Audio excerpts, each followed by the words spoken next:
Welcome to the Teach Joyfully podcast, where we talk about all things elementary teaching with some mom stuff thrown in. I'm Lisa Burns, a teacher success coach, veteran teacher, and mom of 5. I'll be your host. In today's episode, we're going to talk about going back into your classroom. This week, I got asked a question. I have 3 hours to go back into my classroom and clean up. What do? I'm so overwhelmed. I can't even begin to think about where to begin. Well, whether you have 3 hours, a whole day, or a couple of days, going back into your classroom is going to be an emotional experience. So that's where you need to start. You need to prepare yourself for that emotion. You're going to walk in the door, and you may need to take a couple of minutes to just process, chill, and be sad. And that's okay. But don't wallow. Give yourself a set time and then get on with it. Otherwise, you'll be there all day. Before you even walk into your classroom, you need to have a plan. So you need to do some prep work ahead of time. If you can take a minute and imagine what it would be like to open up your boxes and bins in the fall, what would be acceptable, not perfect, and what would be horrifying. Decide how many areas you have to do. Divide your time by that number. Then you can prepare. You're going to prepare labeled bins or boxes if you don't already have them in your classroom. In addition, you need to do one for classroom setup. That means all the things to set up your classroom again in the fall are going to go in this one bin so that you're not digging from lots of places. It will make your setup so much easier. Things like your calendar, decor, anything that you think of that you might need for next school year, books that you use to read the first week of school, all of those things go in that bin. It will make back to school so much easier. Then you're going to prepare a tote with supplies to bring with you. I know you already have all these things in your classroom, and if you think you can pack this up and get it ready really quickly in your classroom, good for you. But if you have 3 hours to go into your classroom, you don't want to waste a second. So prepare a bin with scissors, trash bags, labels, H.O.P.E, packing tape, sticky notes, and the list goes on and on. Anything that you think you might need to help prep your classroom to pack it up and then to be able to unpack it again quickly next year. My favorite cleanup trick is to do a small tub or box labeled parts box. Why? Well, this is so you're not distracted. As we're cleaning up, you're going to find a million tiny little things.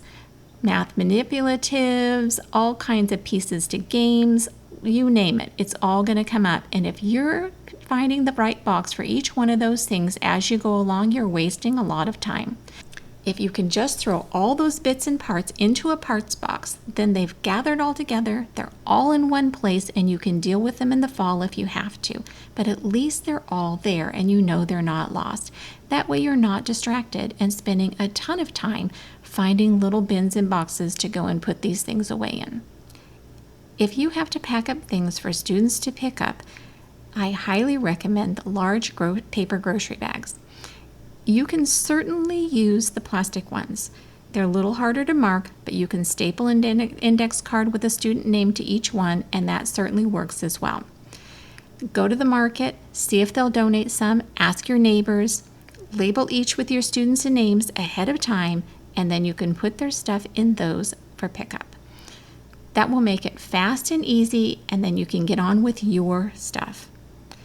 There is still a possibility that you might be teaching remotely in the fall. You might not think there is now, but it might happen and you need to be prepared. So I highly recommend that you make a bin of stuff that you want to teach at home. If you think there's a possibility of still teaching remotely in the fall, and I hate to tell you, but really that is a possibility, make a bin of stuff that you want at home to help you with that. Know ahead of time before you walk back into that classroom what it is that you want so it's fast. Make a list and you can pull it out, grab that stuff, and put it in one bin, stick it by the door, then it's ready. When you get to your classroom, decide what is most important to do and start there. Set a time for each section and do one section at a time. Perfect is not going to happen. You're going to have to let that go. Your goal is to be efficient and not leave yourself a hot mess in the fall. Like I said before, prepare yourself emotionally. It's going to be hard to walk into your classroom. It is.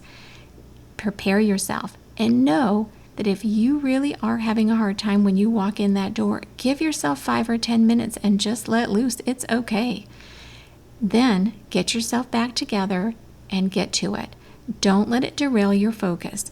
You can have a good long cry with your family to love on you when you get home. And you have all summer to grieve. And yes, you need to grieve, but now's not the time. If you have limited time, you're going to need to get busy. So that's it, my teacher friends.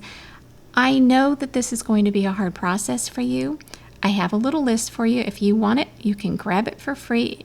It's at www.hopeineducation.com/vault, or you can find the link in my show notes at www.hopeineducation.com/podcast.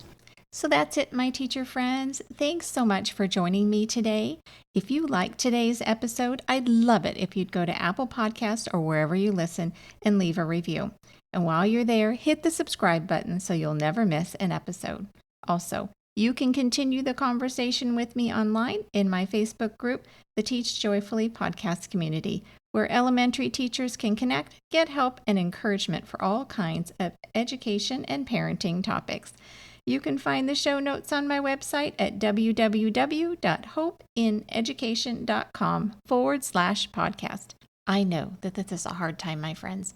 If you need some support or encouragement, or even just some suggestions on how to get through some sticky problems, jump into that Facebook community and get the help that you need. We're there. We're happy to help. And remember, a happy teacher is a good teacher. Until next time, teach joyfully and take care of you.